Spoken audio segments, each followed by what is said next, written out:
여러분, 우리가 성경을 볼 때에 반드시 고려해야 할 두 가지 상황이 있습니다. 그 첫 번째가 바로 성경이 기록될 때의 이 시대적인 상황을 반드시 고려해야만 합니다. 성경이 기록될 때 이 상황을 고려하지 않은 채 지금의 상황만으로 성경을 보게 되면 우리는 성경이 말씀하는 의도와 상관없는 우리의 관점에서만 성경을 해석하는 오류를 범하게 됩니다. 두 번째로 우리가 성경을 볼 때에 반드시 고려해야 할 것이 반대로 오늘날 우리가 처해 있는 상황을 고려해야 합니다. 오늘날 우리가 처해 있는 상황을 고려하지 않고 성경의 의미만을 해석하게 되면 성경은 오늘을 사는 우리와 전혀 무관한 말씀을 하고 있다는 사실을 우리가 깨닫게 돼요. 자, 여러분, 그래서 우리가 성경을 볼 때 이 두 가지의 상황을 고려하지 않은 채 성경을 바라보게 되면 성경 말씀 그 자체로 독선을 낳게 됩니다. 자, 이 말은 은혜는 사라지고 오직 하나님이 성도에게 법을 강요하는 하나님이 되고 만다는 뜻이에요. 우리가 믿는 하나님이 성도들의 상황을 고려하지 않은 채 일방적으로 법을 강요하는 하나님이 되고 맙니다. 이것을 우리는 어려운 말로 바로 율법주의라고 말해요. 여러분, 율법주의라는 말이 바로 상대방의 상황을 고려하지 않은 채 일방적으로 무엇인가를 강요하는 것. 이것이 하나님의 말씀이기 때문에 반드시 지켜야 돼라고 강요하는 것이 바로 율법주의입니다. 여러분, 서두에서 이 말씀을 드리는 이유가 있어요. 오늘 우리가 함께 나누게 되는 말씀이 바로 예수님 당시의 시대적인 상황이나 오늘 우리 성도들이 처해 있는 상황을 전혀 고려하지 않은 채 일방적인 관점에서 해석이 되어 왔던 말씀입니다. 예수님이 오늘 말씀을 기록할 당시나 지금 우리가 처해 있는 상황을 고려해 보면 우리가 그동안 알고 있던 말씀과 전혀 다른 말씀이라는 사실을 깨닫게 됩니다. 여러분이 오늘 말씀을 듣게 되면 여러분 가운데 충격 아닌 충격을 받으실 분도 계실 것 같아요. 왜냐하면 그동안 여러분이 교회에서 받아왔던 가르침과 전혀 다른 말씀이라는 사실에 충격을 받게 될 겁니다. 또한 여러분 가운데는 어떤 분은 도저히 받아들이지 못하시는 분도 계실 것 같아요. 그러나 오늘 말씀을 통해서 그동안 교회가 성경 말씀을 빙자해서 성도들에게 일삼았던 이 폭력으로부터 우리 성도들이 자유함을 누리는 은혜가 임하기를 간절히 바랍니다. 그 자유함을 누리게 될 줄 믿습니다. 여러분, 오늘 본문 3절에 의하면 바리새인들이 예수님을 시험하는 장면이 나와요. 여러분, 3절 한번 보시겠습니다. 바리새인들이 예수께 나와 그를 시험하여 이르되 사람이 어떤 이유가 있으면 그 아내를 버리는 것이 옳으니까. 여러분, 앞선 1절에 의하면 예수님이 요단강 건너 유대 지경에 이르게 됩니다. 이 유대 지경은 바로 이 베레아 지역을 말합니다. 베레아 지역은 당시 지도 한번 보시면 헤롯 안티바가 다스리던 지역이에요. 헤롯 안티바가 갈릴리와 이 베레아 지역을 다스리게 됩니다. 이 베레아 지역에 지금 예수님이 가게 된 거예요. 자, 여러분, 우리가 앞서서 살펴보았듯이 세례 요한이 헤롯 안티바에게 당신이 아내를 버리고 헤로디아와, 그러니까 형의 아내와 재혼한 것을 비난하게 되죠. 자, 결국 이 일 때문에 헤롯 안티바에 의해서 세례 요한이 처형을 당하게 됐죠. 자, 지금 바리새인들이 예수님이 헤롯 안티바가 다스리던 이 베레아 지역에 이르게 되자 예수님도 세례 요한과 똑같이 죽이려고 예수님을 시험을 했던 거예요. 당시 율법에 반대해서 예수님이 아내를 버리면 안 됩니다. 이혼하면 안 된다라고 말씀하게 되면 예수님도 세례 요한처럼 어떻게 해요? 헤롯 안티바를 비난하게 되는 거예요. 자, 그렇게 예수님이 헤롯 안티바를 비난하게끔 만들어서 세례 요한이 어떻게 해요? 예수님을 죽이려고 했던 거예요. 자, 그러자 예수님은 창세기 말씀을 인용해서 이 문제를, 이 시험을 풀어내게 됩니다. 그 말씀이 바로 오늘 본문 4절, 5절, 6절 말씀이에요. 이런 말씀이죠. 예수께서 대답하여 이르시되 사람을 지으시니가 본래 그들을 남자와 여자로 지으시고 말씀하시기를 그러므로 사람이 그 부모를 떠나서 아내에게 합하여 그 둘이 한 몸이 될지니라 하신 것을 읽지 못하였느냐? 그런즉 이제 둘이 아니요 한 몸이니 그러므로 하나님이 짝지어 주신 것을 사람이 나누지 못할지니라 하시니. 여러분, 원래 이 말씀은 창세기 2장 24절의 말씀이에요. 이 말씀을 지금 예수님이 그대로 하고 계시죠. 창세기 2장 24절 말씀 한번 살펴볼까요? 이러므로 남자가 부모를 떠나 그의 아내와 합하여 둘이 한 몸을 이룰지로다. 여러분, 하나님이 남성의 갈비 뼈를 취해서 여성을 창조하게 되죠. 우리가 너무 잘 아는 말씀이죠. 그래서 남성과 여성이 원래는 한 몸이었다라는 거예요. 그러나 각자의 부모 밑에서 태어나서 결혼을 통해서 다시 한 몸을 이루게 됩니다. 그래서 예수님은 당시 남성 중심의 사회에서 남성이 여성을 막 함부로 버렸어요. 마음에 안 들면 막 함부로 버린 이 문제에 관해서 한 몸인 아내를 함부로 버려서는 안 된다라는 말씀을 지금 하고 있는 겁니다. 자, 그러자 이번에는 이 예수님의 말씀에 관해서 바리새인들이 이렇게 반문해요. 7절입니다. 여짜오되 그러면 어찌하여 모세는 이혼 정서를 주어서 버리라 명하였나이까? 이스라엘 백성들이 하나님의 말씀으로 지켰던 모세의 율법에 의하면 아내를 버리는 문제에 관해서 말씀해요. 그 말씀이 신명기 24장 1절에서 4절에 나옵니다. 자, 1절에 이렇게 말씀하고 있지요. 사람이 아내를 맞이하여 데려온 후에 그에게 수치되는 일이 있음을 발견하고 그를 기뻐하지 아니하면 이혼 정서를 써서 그의 손에 주고 그를 자기 집에서 내보낼 것이요. 여러분, 여자가 결혼을 했는데 이 남편 몰래 수치된 일을 행하게 되면 여자를 돌려보내게 돼요. 그런데 그냥 보내는 것이 아니라 이때 이혼 정서를 써서 돌려보내게끔 한 겁니다. 자, 그리고 4절에 이렇게 말씀하죠. 그 여자는 이미 몸을 더럽혔은즉 그를 내보낸 전 남편이 그를 다시 아내로 맞이하지 말지니. 여러분, 이 말씀은 혹시 버림받은 여성이 다른 남성과 재혼했는데 재혼한 남성에게마저도 버림을 받거나 혹 재혼한 남성이 죽게 될 경우 다시 첫 번째 남편이 이 여인을 거두어 들일 수 없다라는 말씀입니다. 자, 여러분, 이처럼 모세가 이혼 정서를 써서 아내를 돌려보내라고 말씀한 이유가 있어요. 여러분, 모세가 이혼 정서를 써서 아내를 돌려보내라고 한 데는 두 가지 이유가 있습니다. 첫 번째는 이혼을 당한 여성을 법적으로 보호하기 위해서 이혼 정서를 쓰게 한 거예요. 자, 이혼 정서를 써주지 않으면 여성은 버림을 받아도 여전히 전 남편의 소유로 남게 됩니다. 그러면 이 여성은 재혼도 하지 못하고 평생을 어떻게 해요? 버림받은 채 살게 되는 거예요. 여러분, 이 여성이 어때요? 남자를 만나서 다른 남성을 만나서 행복하게 살아야 되는데 행복하게 살려고 해도 법적으로 전 남편의 소유이기에 마음대로 결혼조차 할 수 없었던 거죠. 자, 그래서 첫 번째 남편으로부터 이 여성을 법적으로 보호하기 위해서 이혼 정서를 쓰게 한 겁니다. 자, 두 번째는 돈과 관련이 있어요. 여러분, 이스라엘 백성들은 결혼할 때에 반드시 여성의 집에 결혼 지참금을 주고 여성을 데려오게 돼요.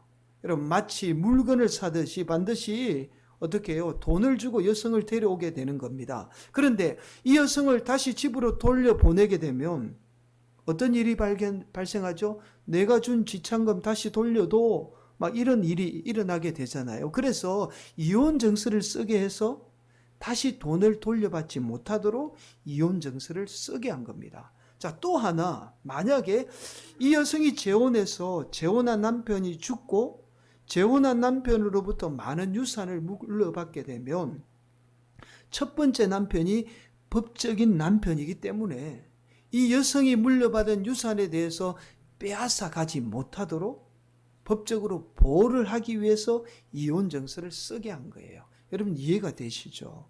자, 결국 여러분 모세가 이혼 증서를 써서 여성을 버리게 한 것은 여성을 버리는 데 목적이 있는 것이 아니라 여성을 버리기 위해서 이혼 증서를 쓰라고 말씀한 것이 아니라 바로 버림받은 여성을 보호하기 위해서 이혼 증서를 쓰게 했다는 사실을 알게 되죠.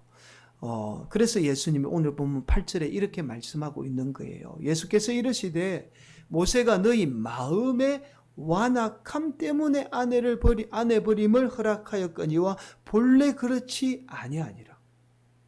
인간의 완악함 때문에 평생을 고통 가운데 살아갈 이 여성들을 보호하기 위해서 여성을 이혼 증서를 써서 버리는 것을 허락한 것뿐이지 원래 의도는 그렇지 않다라는 사실을 지금 예수님이 말씀하고 있는 거예요. 그리고 이어서 예수님이 엄행한 이유 외에 아내를 버리고 다른 여성에게 장가드는 것은 간음이라는 이 죄를 범하는 행위라는 사실을 말씀하게 됩니다. 자, 그런데 이 말씀이 끝나자마자 이번에는 이 말씀을 듣고 있던 제자들이 이렇게 말씀해요. 예수님께 이렇게 말씀합니다. 10절 말씀. 제자들이 이르되 만일 사람이 아내에게 이같이 할진대 장가들지 않는 것이 좋겠나이다. 제자들이 가만히 예수님의 말씀을 듣고 있다가 아내를 마음대로 버리지 못하면 그렇다면 차라리 남성이 장가들지 않는 것이 낫지 않겠습니까? 결혼하지 않고 그냥 이 여자 저 여자 마음대로 버리는 게 낫지 않겠냐는 말이거든요.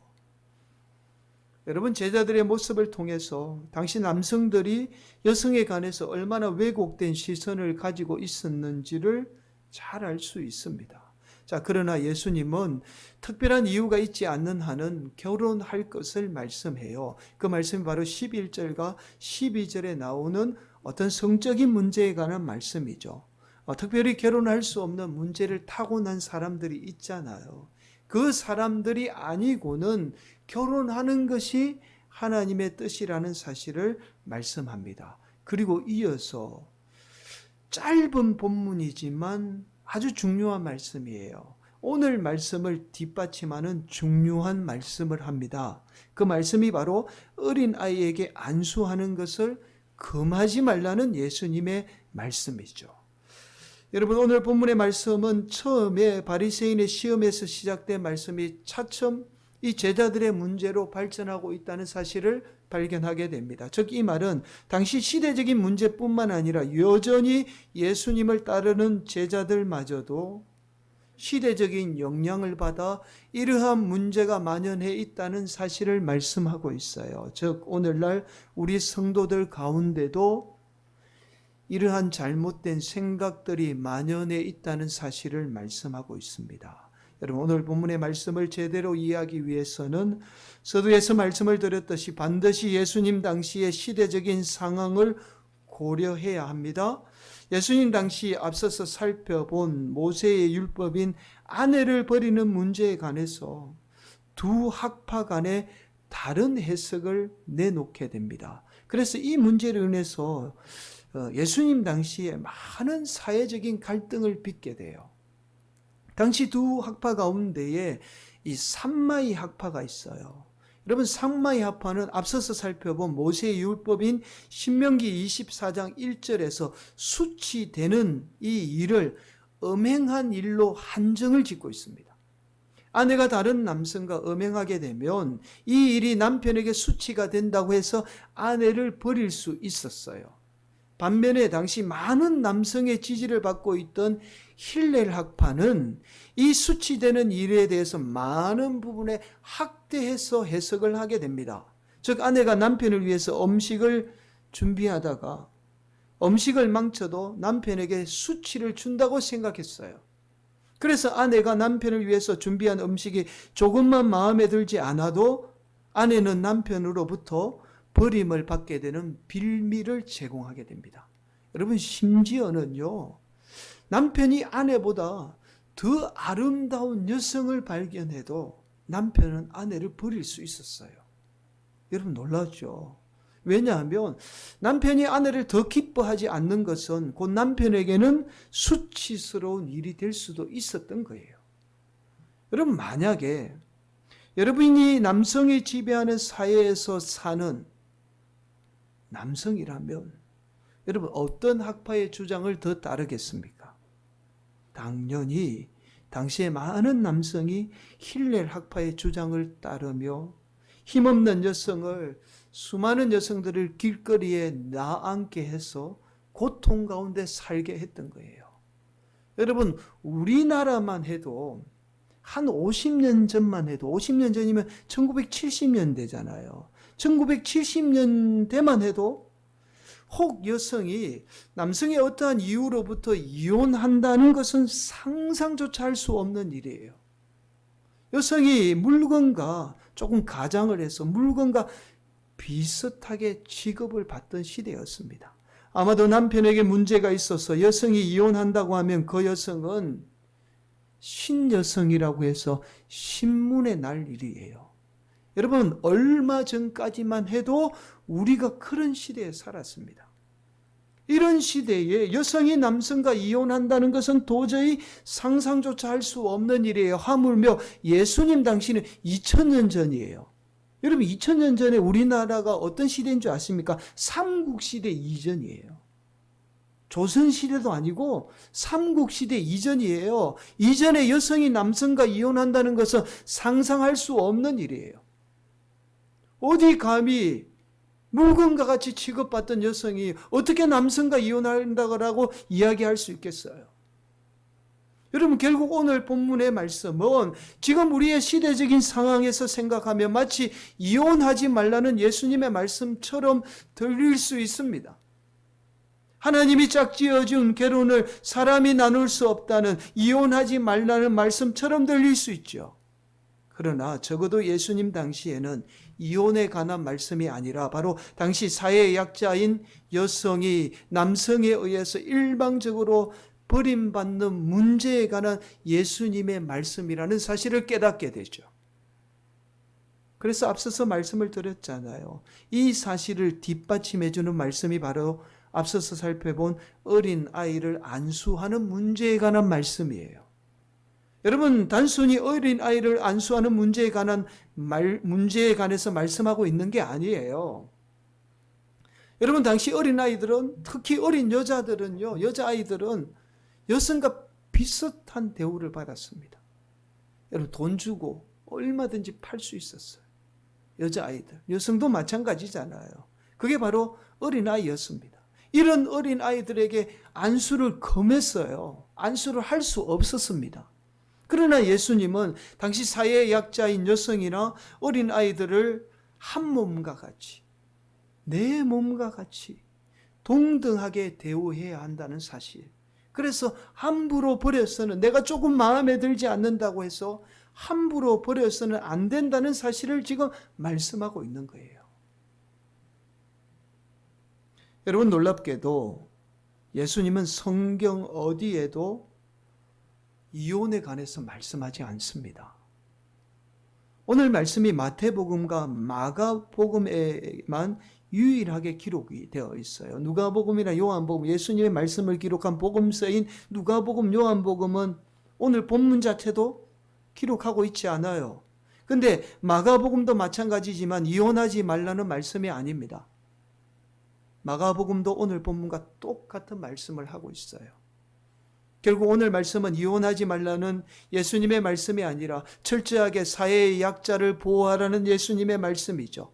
힘없는 남성에 의해서, 여성이 함부로 버려지는 남성 위주의 사회에서 철저하게 여성이, 어린아이가 보호되어야 한다는 예수님의 말씀이에요. 여러분, 그렇다면 우리는 이런 의문을 가질 수 있어요. 왜 예수님이 이혼에 대해서 말씀하지도 않았는데 지금껏 교회는 이혼에 관해서 마치 범죄하는 것처럼 말씀해 왔는가라는 거죠. 만약에 예수님이 이혼에 관해서 말씀하지 않았다면 혹 초대교회의 가르침이 이혼을 금지하고 있지는 않은가라는 의문을 가질 수 있어요. 그래서 우리는 이혼에 관한 초대교회의 가르침에 대해서 살펴볼 필요가 있습니다. 여러분, 사도 바울은 고린도전서 7장의 이혼에 관해서 말씀해요. 고린도전서 7장 12절에 이렇게 말씀합니다. 한번 앞에 보실까요? 그 나머지 사람들에게 내가 말하노니 이는 주의 명령이 아니라. 무슨 말씀이에요? 이혼에 관해서 예수님이 말씀하지 않았다는 거예요. 만일 어떤 형제에게 믿지 아니하는 아내가 있어 남편과 함께 살기를 좋아하거든 그를 버리지 말며. 사도 바울은 이혼에 관한 말씀이 예수님의 말씀이 아니라는 사실을 분명하게 말씀해요. 그리고 15절은 이렇게 말씀합니다. 혹 믿지 아니하는 자가 갈리거든 갈리게 하라. 형제나 자매나 이런 일에 구애될 것이 없느니라. 그러나 하나님은 합형 중에서 너희를 부르셨느니라. 여기에서 갈리게 하라는 말씀이 디파트라고 해서 이혼이에요. 나눈다는 말씀이에요. 근데 그 말씀을 그대로 번역하면 교회의 가르침과 충돌이 일어나죠. 그래서 오늘 본문을 교묘하게 갈리게 하라라는 말씀으로 지금 번역을 하고 있는 거예요. 이혼하라는 말씀입니다. 사랑하는 성도 여러분, 사도 바울은 결혼해서 다정한 가정을 이루는 것이 하나님의 뜻이지만 예외적인 상황일 경우 이혼에 관해서 허락을 하고 있어요. 여러분, 우리가 그동안 교회에서 가르침을 받아왔던 말씀과 전혀 다른 말씀이라는 사실을 우리가 지금 알게 되죠. 사랑하는 성도 여러분, 우리는 여기에서 바로 오늘 본문을 통해서 우리 하나님의 마음을 알게 되죠. 여러분, 우리 하나님은 어떤 법을 통해서 여성뿐만 아니라 당시 사회적으로 약자인 그 약자들이 고통을 당하고 있는데 그 고통을 당하는 약자에게 법으로 그들에게 고통을 주는 하나님이 아니라 오히려 고통당하는 자들을 치유하고 사랑으로 감싸주는 분이 바로 우리 하나님이에요. 그래서 구약의 이사야 선지자를 통해서 이렇게 말씀하죠. 이사야 42장 3절 말씀이에요. 상한 갈대를 꺾지 아니하며 꺼져가는 등불을 끄지 아니하고 진실로 정의를 시행할 것이며. 여러분, 지금도 이혼이라는 아픔을 겪고 있는 상한 갈대와 같은 그들에게 윤리적인 법을 들이대면서 그들을 정죄하고 폭력을 일삼는 하나님이 아니라 오히려 그들의 아픔을 싸매며 고치는 분이 우리 하나님이에요. 여러분, 세상에 어떤 부모가 자녀가 아픔을 겪고 있는데 윤리적인 잣대를 들이대면서 너 그거 범죄야, 죄야 라고 말하는 부모가 어디에 있겠습니까? 우리 하나님도 마찬가지예요. 사랑하는 성도 여러분, 우리가 단순히 이혼에 관해서 범죄시할 수 없는 것은 바로 거짓과 폭력으로 말할 수 없는 이유로 도저히 참지 못해서 이혼하는 수많은 사람들이 있습니다. 우리와 다른 사람들이 있어요.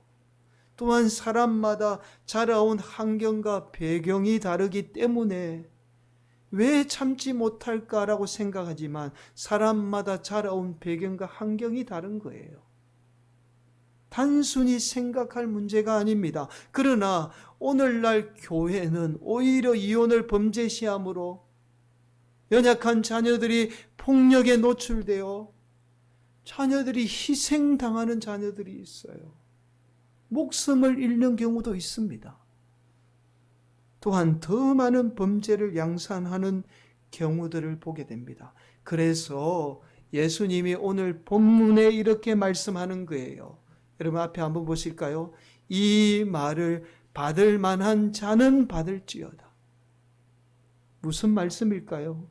이혼에 관한 문제는 어떤 윤리적인 잣대로 선을 그을 수 있는 문제가 아니라 바로 개인의 문제이기에 이 말을 받을 만한 자는 받으라는 예수님의 말씀이에요.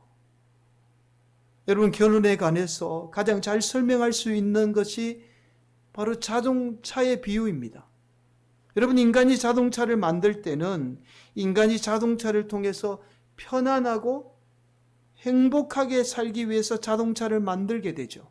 그런데 우리가 자동차를 운전하다가 보면 자동차를 만든 원래의 목적과 다르게 사고를 당할 때가 있어요. 여러분, 자동차를 만든 목적이 사고를 당하기 위해서 자동차를 만들었나요? 그렇지 않죠. 내가 아무리 조심해도, 내가 아무리 조심해서 운전해도 사고를 당할 때가 있어요.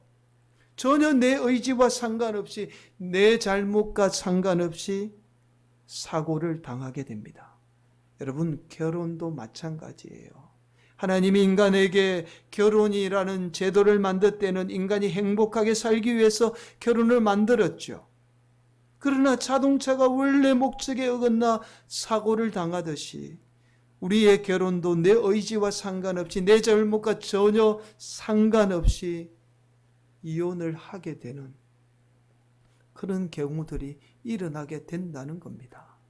이러한 일들에 대해서 더는 교회는 잘못된 기준을 가지고 교회 안에서 그것을 마치 하나님 앞에 큰 죄를 짓는 것처럼 그렇게 말해서는 안 됩니다. 마치 중세교회가 마녀 사냥을 하듯이 아픔을 당한 성도들에게 윤리적인 잣대로 그들에게 더 이상 상처를 주어서는 안 돼요. 여러분, 오늘 본문 말씀 속에 이스라엘 백성들이 율법에 갇혀서 하나님의 말씀을 잘못 바라보았듯이 오늘날 한국 교회는 유교라는 이 틀 속에 갇혀서 하나님의 말씀을 바르게 바라보지 못하고 있어요. 실제로 오늘날 한국 교회의 많은 부분, 우리가 지키는 많은 부분이 전혀 성경과 상관없이 우리가 세상이 말하는 이 유교라는 윤리적인 틀에 갇혀서 그것이 마치 하나님의 말씀인 것처럼 지키고 있어요. 그 틀에 벗어나면 하나님의 앞에 범죄하는 것처럼 가르치고 있는 거예요. 사랑하는 성도 여러분, 오늘날 한국교회가 잘못된 유교의 틀에서 벗어나게 될 때에 우리는 진정한 하나님을 만나게 되고 그 은혜의 하나님을 경험하게 됩니다. 사랑하는 성도 여러분, 어떤 사람이 자신의 인생이 걸린 문제인데 함부로 이혼하는 사람이 어디에 있겠습니까? 힘이라는 무력 어려만 타인에게 상처 주는 게 폭력이 아니에요. 여러분, 저와 여러분이 함부로 내뱉는 말이 연약하고 상처받은 영혼에게는 얼마든지 폭력이 될 수 있습니다.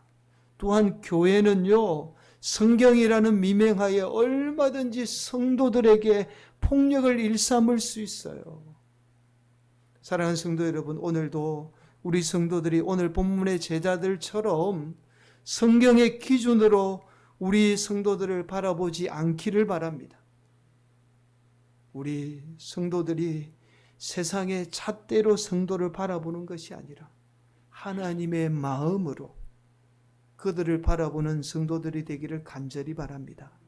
그래서 상처 입은 영혼들을 사랑으로 품을 수 있고 그들을 감싸줄 수 있는 그런 아름다운 성도, 그런 아름다운 성화교회가 되기를 예수님의 이름으로 간절히 축원을 드리겠습니다.